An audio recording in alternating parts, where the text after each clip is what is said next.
Pemerintah menargetkan pemanfaatan nuklir sebagai langkah ketahanan energi pada 2032 mendatang. Menteri Energi dan Sumber Daya Mineral atau ISDM, Bahlil Lahadalia mengungkapkan, hal itu tengah dibahas oleh Dewan Energi Nasional atau DEN.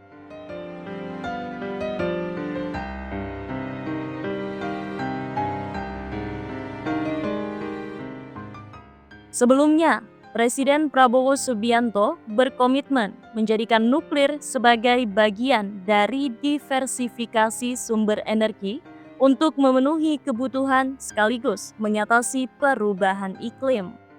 Menurut Bahlil, kini pemerintah juga sedang menyelesaikan rancangan peraturan presiden atau Perpres tentang pembentukan Komite Pelaksana Program Energi Nuklir atau KP2EN. Sosialisasi dan diskusi terkait pembangunan pembangkit listrik tenaga nuklir atau PLTN juga telah dilakukan sebagai bagian dari transisi energi menuju net zero emission atau NZE 2060. Bahlil menjelaskan bahwa nuklir digunakan untuk memperluas bauran energi terbarukan. Lainnya, bisa memangkas biaya pokok penyediaan listrik. Ia menilai pemanfaatan nuklir menjadi solusi menghadapi tantangan energi di masa depan.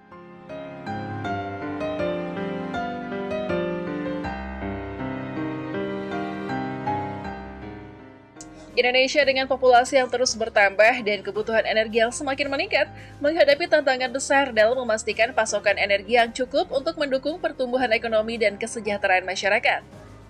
Di tengah transisi global menuju energi ramah lingkungan, Prabowo Subianto yang pada saat itu masih berstatus sebagai Menteri Pertahanan sekaligus calon presiden, pernah mengemukakan gagasan besar untuk menjadikan energi nuklir sebagai salah satu solusi strategis. Ambisi ini mencerminkan komitmen untuk mengatasi tantangan energi masa depan, tetapi juga menghadirkan pertanyaan tentang kesiapan Indonesia dalam mengadopsi teknologi tinggi seperti nuklir. Nah, setelah jadi presiden nih, gagasan tersebut ternyata nyata guys. Prabowo bahkan disebut berambisi untuk membangun pusat tenaga nuklir. Bahkan juga nih, udah kontak Presiden Putin loh. Seperti apa informasinya dan mengapa energi nuklir? Mari kita simak ulasan lengkapnya berikut ini. Energi nuklir dikenal sebagai salah satu sumber energi yang efisien dan berkelanjutan. Sebagai teknologi yang menghasilkan listrik melalui reaksi fisi nuklir, PLTN atau pembangkit listrik tenaga nuklir memiliki beberapa keunggulan. Yang pertama, energi nuklir katanya nih efisiensi energi, di mana 1 kg uranium dapat menghasilkan energi yang jauh lebih besar dibandingkan dengan bakar fosil seperti batu bara atau minyak bumi. Dengan efisiensi ini, PLTN dapat memenuhi kebutuhan energi skala besar dalam waktu yang relatif lebih singkat. Tidak hanya itu, energi nuklir juga misi karbon rendah. Energi nuklir dianggap sebagai solusi ramah lingkungan karena hampir tidak menghasilkan emisi gas ramah kaca selama proses operasionalnya. Hal ini sangat relevan dengan komitmen Indonesia untuk menurunkan emisi karbon sebagaimana diatur dalam Kesepakatan Paris. Hal lain adalah energi nuklir membuat stabilitas pasokan energi, di mana tidak seperti energi terbarukan seperti angin atau matahari yang bergantung pada kondisi cuaca. Energi nuklir dapat menghasilkan listrik secara konsisten, sehingga menjadi pilihan yang dapat diandalkan untuk kebutuhan energi berkelanjutan.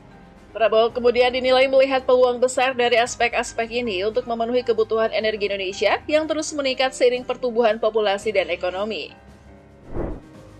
Bagaimana dengan konteks energi di Indonesia? Indonesia saat ini masih sangat bergantung pada bahan bakar fosil, terutama batu bara yang mendominasi sekitar 60% dari total pembangkitan listrik nasional.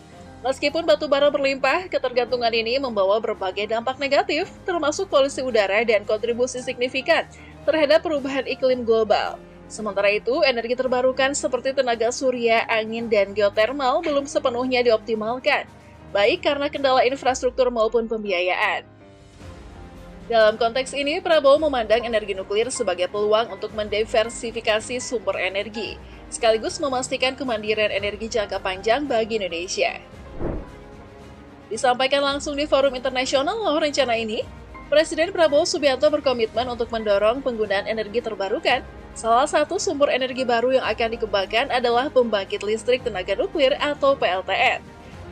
Setidaknya 5 gigawatt PLTN akan dibangun hingga 2040, yang merupakan bagian dari rencana untuk membangun 100 gigawatt pembangkit listrik baru dalam 15 tahun mendatang. Pemerintah juga akan membangun 75 gigawatt pembangkit listrik baru berbasis energi terbarukan selain nuklir. Jenis pembangkit listrik ini termasuk pembangkit listrik tenaga air atau PLTA, pembangkit listrik tenaga surya atau PLTS, pembangkit listrik tenaga bayu atau angin PLTB, dan pembangkit listrik tenaga panas bumi atau PLTP. Selain itu, akan dikembangkan sekitar 22 gigawatt pembangkit listrik berbasis gas. Hal ini disampaikan oleh Hashim Joyo Hadikusumo, utusan khusus Presiden untuk Perubahan Iklim dan Energi, di Pavilion Indonesia COP29 di Baku, Azerbaijan, pada Rabu 13 November 2024. Dia menyatakan bahwa dia berencana untuk membangun lebih dari 75 gigawatt listrik berbasis energi terbarukan sampai tahun 2040, yang termasuk pembangkit listrik tenaga air atau PLTA, geothermal, tenaga surya, dan tenaga angin, serta 5 gigawatt energi nuklir dan 70.000 km jaringan transmisi. Sebelumnya, Burhanuddin Abdullah, Ketua Dewan Pakar Tim Kampanye Nasional atau TKN Prabowo Gibran, menyatakan bahwa tujuan Indonesia adalah memiliki PLTN dalam waktu 10 tahun mendatang atau tepatnya 2034. Dia menyatakan bahwa pembangkit listrik tenaga nuklir yang dimaksud dapat dibangun sebagai bagian dari upaya Indonesia untuk melakukan transisi energi dan mengurangi emisi karbon.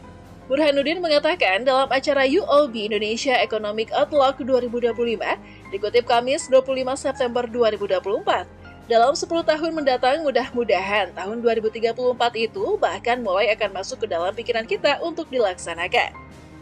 Selain itu, Kementerian Energi dan Sumber Daya Mineral atau SDM telah menyatakan bahwa Indonesia memiliki rencana untuk membangun sumber daya listrik baru berbasis tenaga nuklir sebelum tahun 2032. Menurut Enia Listiani Dewi, Direktur Jenderal Energi Baru Terbarukan dan Konservasi Energi Dirjen EBTKE, Kementerian SDM menyiapkan pemanfaatan energi nuklir membutuhkan lebih dari satu periode presidensial. Setidaknya pada tahun 2032, pembangkit listrik tenaga nuklir atau PLTN berkapasitas 250 MW akan dapat dioperasikan. Ini sesuai dengan rencana untuk membentuk Badan Organisasi Nuklir atau NEPIO, yang diharapkan dibentuk setidaknya pada tahun 2024 ini. NEPIO akan bertanggung jawab atas pengoperasian pembangkit listrik tenaga nuklir atau PLTN di Indonesia. Perlu diketahui bahwa hingga Desember 2024, kapasitas pembangkit listrik terpasang nasional, termasuk pembangkit sewa dan pengembang swasta atau pembuat listrik independen atau IPP, sebesar 72.976.030 MW. Data statistik PLN merupakan sumber informasi ini. Kementerian Energi dan Sumber Daya Mineral atau SDM melaporkan bahwa hingga akhir 2023, kapasitas pembangkit listrik berbasis energi baru terbarukan atau EBT akan mencapai 13.155 MW. Kapasitas pembangkit EBT akan meningkat sebesar 3.322 MW hingga 2023 dengan kenaikan rata-rata 6% per tahun selama 5 tahun terakhir.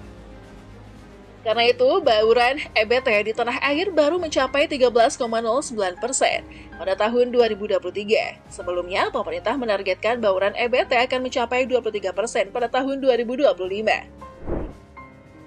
RI butuh 197 triliun rupiah kalau ingin membangun tenaga nuklir.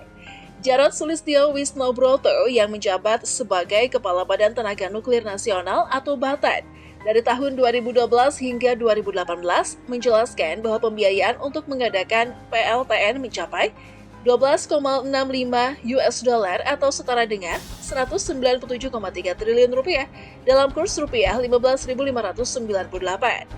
Biaya tersebut diperhitungkan untuk 2.400 MW tenaga listrik yang akan diproduksi.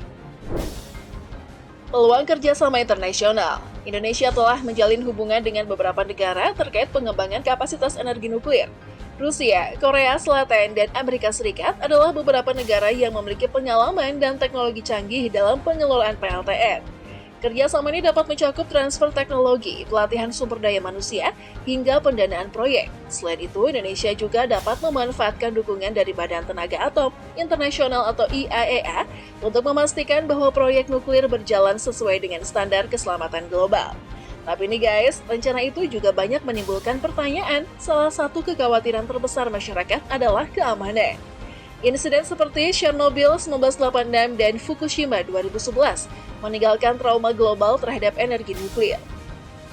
Meski teknologi PLTN modern telah mengalami peningkatan signifikan dalam hal keselamatan, resiko kebocoran radiasi dan pengelolaan limbah nuklir tetap menjadi tantangan besar. Prabowo perlu memastikan bahwa proyek nuklir di Indonesia mengadopsi teknologi dan standar keselamatan internasional yang paling mutakhir. Selain itu, pengelolaan limbah nuklir harus direncanakan dengan matang, mengingat sifat limbah yang radioaktif dan memerlukan waktu puluhan ribu tahun untuk terurai. Menurut kalian realistis atau enggak nih? Ambisi Prabowo untuk membangun PLTN di Indonesia adalah langkah visioner yang menunjukkan keberanian untuk menghadapi tantangan energi masa depan. Namun, ambisi ini hanya akan menjadi kenyataan jika diikuti dengan langkah konkret yang terencana dengan baik. Indonesia memiliki potensi besar untuk menjadi negara dengan energi nuklir yang aman dan efisien.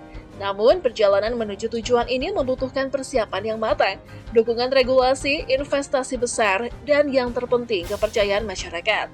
Jika ambisi ini dapat dijalankan dengan tepat, energi nuklir dapat menjadi salah satu pilar utama kemandirian energi Indonesia di masa depan. Namun, jika tidak, gagasan ini mungkin akan terhenti sebagai wacana tanpa realisasi. Prabowo memiliki peluang untuk mengubah landscape energi nasional. Pemerintah meyakini energi nuklir dapat menjadi solusi jangka panjang yang efisien dan ramah lingkungan untuk memenuhi kebutuhan energi. Sementara itu, pengembangan PLTN selaras dengan target pemerintah dalam mencapai bauran energi baru dan terbarukan 23% pada 2025. Bahlil mengungkapkan DEN akan melakukan pendampingan teknis maupun sosialisasi terkait pembangunan PLTN, termasuk memberikan penjelasan kepada masyarakat mengenai keamanan dan manfaat teknologi nuklir. Dengan selesainya rancangan Perpres KP2EN, kata Bahlil, Indonesia kini berada pada jalur yang lebih terarah dalam pengembangan energi nuklir. Dia mencatat beberapa tantangan, antara lain teknologi dan pendanaan. Kendati begitu, Bahlil optimis langkah ini akan memberikan kontribusi besar bagi sistem energi nasional yang lebih efisien serta berkelanjutan.